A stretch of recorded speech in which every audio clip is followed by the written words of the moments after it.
Bonsoir à tous, bienvenue sur l'émission Métanoïa, votre émission de tous les lundis. Gloire à Dieu pour votre présence. Merci d'appeler, de contacter vos frères et sœurs, amis et connaissances en tapant l'adresse qui s'affiche plus bas pour nous retrouver, que ce soit sur Facebook, sur YouTube, afin de suivre cette deuxième partie très intéressante sur le thème que nous sommes en train de partager en ce moment sur une église ou la chrétienté en pleine mutation. La chrétienté en pleine mutation pour s'adapter aux événements de la fin et être efficace par rapport à l'œuvre de Dieu. Gloire au Seigneur et que le Seigneur soit béni. Nous avons vu depuis 2 semaines, nous avons vu que la première des choses, c'est déjà de ne pas se tromper de Dieu. La deuxième chose que nous avons vu la semaine dernière, c'était de pouvoir être des vrais adorateurs par le fait de se prosterner devant Dieu, et que la vraie adoration commence par se prosterner et adorer. Et nous avons vu que Satan avait suggéré cela à Jésus, connaissant lui-même la définition de l'adoration. Il a dit dans Matthieu 4, verset 9, que je te donne toutes ces choses si tu te prosternes et m'adores. Et nous avons décortiqué cela la fois dernière en disant simplement que l'adoration commence par le fait de se prosterner. Et nous ne nous prosternons pas lorsque nous nous mettons à prier seulement. Nous nous prosternons avant, dans toute notre vie, nous nous prosternons devant des choses et où nous restons debout devant les choses. Nous avons vu que la définition de se prosterner en grec, ça vient de pipto, qui veut dire le fait de quitter le lieu le plus élevé vers un lieu le plus bas. Donc c'est le fait de tomber, d'être précipité. Et nous avons vu l'importance de ces choses. Et la question nous avait été posée, devant qui nous nous prosternons. Et nous avons vu qu'il est impossible, aujourd'hui il y a des gens qui se prosternent devant la maladie, qui se prosternent devant l'argent, qui se prosternent devant tous les péchés d'ordre sexuel, qui se prosternent devant la débauche, qui se prosternent devant la colère, qui se prosternent devant toutes sortes de vices. Ça veut dire quitter la position la plus élevée où Dieu nous a laissé dans la sainteté, dans la foi, et nous perdons cela, nous nous rabaissons, nous tombons à cause de l'argent, à cause des choses de la vie, les soucis de la vie. Nous nous prosternons. Parfois même les prières des chrétiens reflètent la prosternation devant ces choses-là. Mais il est impossible de se prosterner devant les choses de ce monde, devant Satan, et en même temps se prosterner devant Dieu. Parce que si nous avons déjà quitté la position où Dieu nous a laissés, c'est-à-dire dans les lieux célestes en Christ, et nous sommes tombés plus bas que Satan, il serait difficile de se prosterner et devant les problèmes de la vie et devant Dieu. Donc l'adoration est quasiment impossible pour quiconque est déjà prosterné devant les choses de ce monde. Voilà pourquoi vous verrez qu'avec Gédéon, tous ceux qui ont bu l'eau en mettant les 2 genoux dans l'eau, c'est-à-dire en se prosternant dans l'eau, ont été éliminés. C'est important, mon frère, ma soeur, de comprendre que l'adoration commence par le fait de se prosterner. Et se prosterner, ça ne se fait pas à l'église seulement au moment où nous rentrons dans la prière. Se prosterner est une conséquence de la vie de tous les jours, à chaque instant, chaque minute. Et il est important pour nous de savoir cela. Et nous avons compris que nous devions nous prosterner devant Dieu. Voilà pourquoi Jésus a dit à Satan que tu adoreras le Seigneur ton Dieu. En d'autres termes, tu te prosterneras que devant Dieu seul. C'est devant Dieu que nous devions perdre notre orgueil. Nous devions perdre nos ministères. Nous devions mettre de côté nos ministères. Nous devions enlever tout ce qui ne glorifie pas Dieu. Nous devions mourir en soi. Le fait lorsque Paul parle de mourir en soi en Christ, c'est ça veut dire se prosterner, s'abandonner totalement, quitter la position la plus élevée, quitter nos considérations, quitter nos ambitions, quitter notre manière de nous voir comme étant des gens de haute sphère, des gens qui ne sont pas n'importe qui. Toutes ces choses-là qui alimentent l'orgueil, qui alimentent une position que Dieu nous a pas pour. Nous devions quitter toutes ces choses-là. Lorsque nous approchons de Dieu, lorsque nous disons que nous nous prosternons devant Dieu, nous devions quitter cela, nous rabaisser. Voilà pourquoi Jean-Baptiste a dit, il est avantageux, il faut qu'il croie ce que moi je diminue. À d'autres termes, il faut que je me prosterne devant lui. Voilà ce que Dieu attend de nous. Voyez-vous? Il n'y a pas d'adoration si on ne se prosterne pas devant Dieu. Si devant Dieu, notre orgueil, notre éducation, notre conception de la vie, notre manière de faire, notre manière d'être, les privilèges, toutes ces choses mondaines, humaines, nous venons avec tout cela devant Dieu et nous n'arrivons pas à nous mettre à genoux, à adorer Dieu. Nous avons une autre opinion de nous-mêmes. Si nous souffrons d'un complexe de supériorité, nous ne sommes pas des vrais adorateurs et nous ne pouvons pas adorer Dieu parce que l'adoration commence par le fait de quitter la position la plus élevée. C'est dommage que certains chrétiens se prosternent devant Satan, se prosternent devant les soucis de la vie parce que ces soucis de la vie ont impacté toute leur vie. Et les soucis sont tellement grands que eux, ils ont chuté, ils ont quitté la position où Jésus les a laissés dans les lieux célestes au-dessus de domination des autorités. Et les chrétiens se mettent à pleurer, à pleurnicher contre le mal, ce que Satan fait dans le pays, ce que Satan fait ceci. Et tout le monde est troublé alors que nous sommes au-dessus de Satan, en Christ Jésus. Voilà pourquoi nous devions refuser de nous prosterner devant Satan, devant le monde, devant le péché. Nous ne devions pas quitter notre position. Gloire à Dieu pour cela. Voilà où commence l'adoration. Et l'adoration se poursuit selon ce verset de Matthieu chapitre 4, verset 9. Il dit, si tu te prosternes et tu m'adores, adorer, qui veut dire proskuneo, ça veut dire baiser la main de quelqu'un en signe de révérence. Et se prosterner, c'est le fait de tomber sur ses genoux. Les genoux qui touchent et toucher le sol, c'est vraiment s'étendre.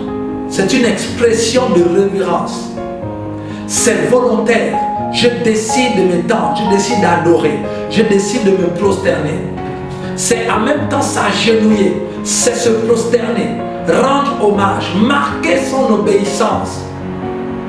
C'est une marque de respect, non seulement pour le respect, mais aussi pour marquer et faire une supplication. La supplication, l'attitude de la supplication est une adoration. C'est se rabaisser, c'est s'étaler devant la personne. Je n'existe plus, mais rien que cette personne existe en moi. Et l'adoration est adressée généralement, le fait de se prosterner, c'est une attitude qui est physique. Voilà, nous quittons la position la plus haute vers la plus basse, mais dans ce proskuneo, il y a l'aspect de la volonté intérieure. Mon âme, mes émotions, mes sentiments, ma volonté, mon esprit, tout mon être est en accord et tout mon être est en joie de pouvoir m'abaisser devant cet être qui est Dieu généralement. Donc il est important de savoir que nous n'adorons que Dieu. Voilà pourquoi lorsqu'on a demandé à Jésus quels sont les plus grands commandements, il a dit, tu adoreras le Seigneur ton Dieu de tout ton cœur, de toute ton âme, de toute ta pensée, de toute ta force. Ça veut dire qu'il n'y a que Dieu qui mérite l'adoration, qui mérite le fait qu'on se rabaisse devant lui en signe de respect, de révérence, de supplication, de contemplation. de cette attitude de supplication, d'obéissance complète, d'hommage spirituel, physique et dans tous les domaines. Dieu seul mérite cela. Cela veut dire quoi? Cela veut dire que si nous adorons quelque chose ou quelqu'un, cette personne en réalité est notre Dieu. Parce que Jésus a dit qu'on adore que Dieu. Le verbe adorer n'est adressé qu'à Dieu. Donc quiconque adore quelque chose, adore un être humain, adore un bois, adore un nom, adore une philosophie, fait de cet élément son Dieu. Vous allez entendre des gens dire j'adore manger, j'adore aller au cinéma, j'adore ceci. Vous me direz que c'est un abus de langage, mais faisons attention. Tout ce qui est adoré est Dieu ou devient Dieu dans nos vies. C'est pourquoi nous devions faire très attention de nous humilier, de nous rabaisser que devant Dieu, afin que Dieu seul soit adoré. Donc il est important pour cela que nous comprenions que Dieu attend les frères adorateurs. Dieu cherche les frères adorateurs qui se prosternent et qui volontairement, qui quittent leur position spirituelle, physique, financière, toutes les positions, et qui s'abaissent devant nous. Non seulement cela, mais qui ont la volonté et qui donnent corps, âme et esprit, qui s'exposent devant Dieu, qui meurent devant Christ, afin que Christ règne dans leur vie, qui ont une attitude de révérence. C'est ceux-là, les vrais adorateurs dont le Père recherche. La question qu'on peut te poser, est-ce que tu es un vrai adorateur? Est-ce que tu te prosternes devant Dieu? Ou tu te prosternes devant les problèmes, devant les soucis de la vie? Dans le fait d'adorer, il y a une fusion. Dans le fait d'adorer, il y a l'obéissance. C'est-à-dire que celui qui adore reflète la personne adorée. Regardez, vous allez voir, ceux qui adorent les stars, parfois changent même la manière de marcher, de parler et deviennent comme on les appelle les sosies. D'autres, lorsque Moïse a passé 40 jours d'adoration devant Dieu, la Bible dit qu'il est revenu éclatant. La lumière de Dieu était sur lui, au point il a fallu mettre un voile. Un adorateur ressemble toujours à ce qui est adoré, au Dieu qu'il adore. Si les gens se prosternent devant le péché, leur vie va ressembler au péché. Si les gens se prosternent devant l'argent, leur vie va ressembler à l'amour de l'argent. Si les gens se prosternent devant la débauche, leur vie va ressembler à la débauche. Ça se voit.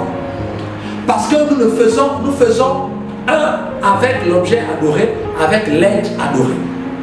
Et l'être adoré se reflète en nous. Mon frère, tu ne peux pas cacher. Si tu adores Dieu, ça se voit. Mais si tu n'adores pas Dieu, on verra aussi ce que tu adores réellement. Celui qui est adoré se reflète et se manifeste dans l'adorateur. Gloire à Jésus. Mais dans le mot adoration, il y a aussi obéissance. À chaque fois, on dit que l'adoration, c'est marquer son obéissance. Je me m'humilie devant la personne, je m'étale devant la personne en obéissant. Ça veut dire qu'à chaque fois que dans l'humilité, j'obéis à Dieu, que à chaque fois, je m'abaisse devant Dieu pour obéir à Dieu, je suis en train de l'adorer. Donc l'adoration ne commence pas au moment où nous chantons des cantiques. L'adoration commence au moment où intègre aussi le moment où nous sommes face à la tentation. Nous devions obéir à Dieu ou aux hommes. Nous devions obéir à Dieu ou à Satan. Nous devions obéir à Dieu ou aux pulsions de notre corps. Nous devions obéir à Dieu ou à la chair. Le choix est fait. Et à chaque fois que nous choisissons d'obéir à Dieu dans toutes les circonstances, nous sommes en train d'adorer Dieu. Et si nous adorons Dieu, nous nous rabaissons devant Dieu et la chose, le péché n'a plus de force devant nous. Et le diable nous laisse. Lorsque dans une situation de colère, nous choisissons d'obéir à Dieu, nous avons adoré Dieu. Lorsque dans une situation qui devrait nous amener à prendre l'argent de quelqu'un, ou encore à se bagarrer, ou encore à aller dans l'adultère, dans la fornication, ou encore à mentir.